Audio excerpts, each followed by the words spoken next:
très chers compatriotes, bienvenue sur Luboya TV.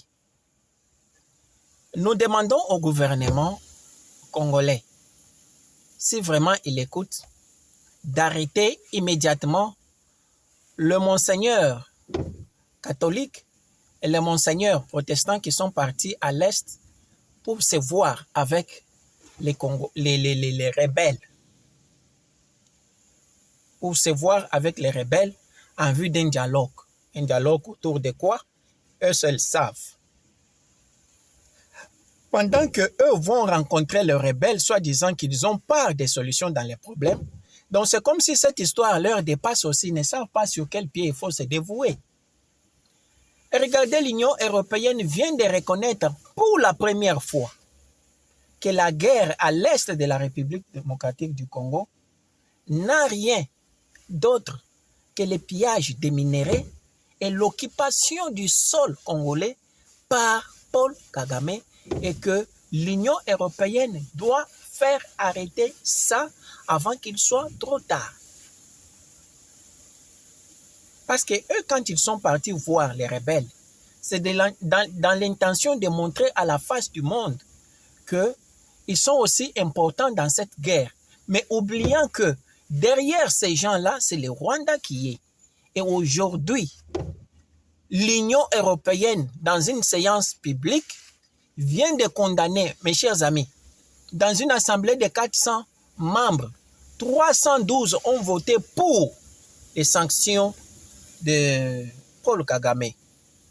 Cela montre que, malgré à petits pas, la diplomatie de Fachi Beton, le président Félix, peut porter des fruits. Parce que la communauté internationale, malgré leur hypocrisie, ils commencent à voir aujourd'hui que le Rwanda, il n'y a rien de Tutsi, il n'y a rien de quoi que ce soit. Le Rwanda veut occuper l'Est de la République. Est-ce que vous pouvez me dire que l'Église catholique de Rwanda peut aller rencontrer les FDLR disant qu'ils ont part des solutions dans la crise de Rwanda? Ça ne peut pas se faire. Ça ne peut pas se faire. L'Église catholique de Rwanda est toujours avec son président. Ce que le président Kagame dit, c'est ce que les monseigneurs de Rwanda disent. Pourquoi nos monseigneurs à nous veulent toujours suivre un chemin opposé à celui du gouvernement?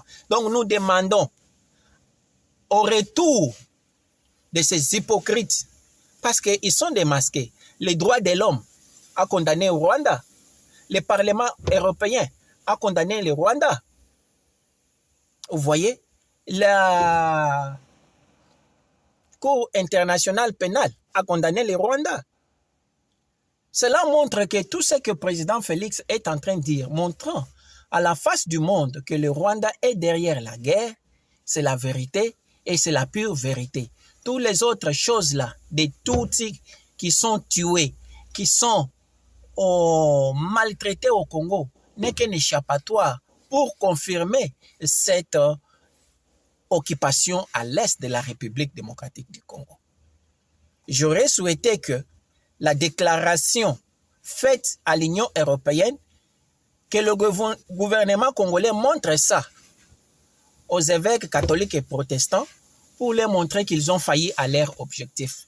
Ils ont voulu montrer que le président Félix est faux, mais le temps est le vrai ennemi de la vérité.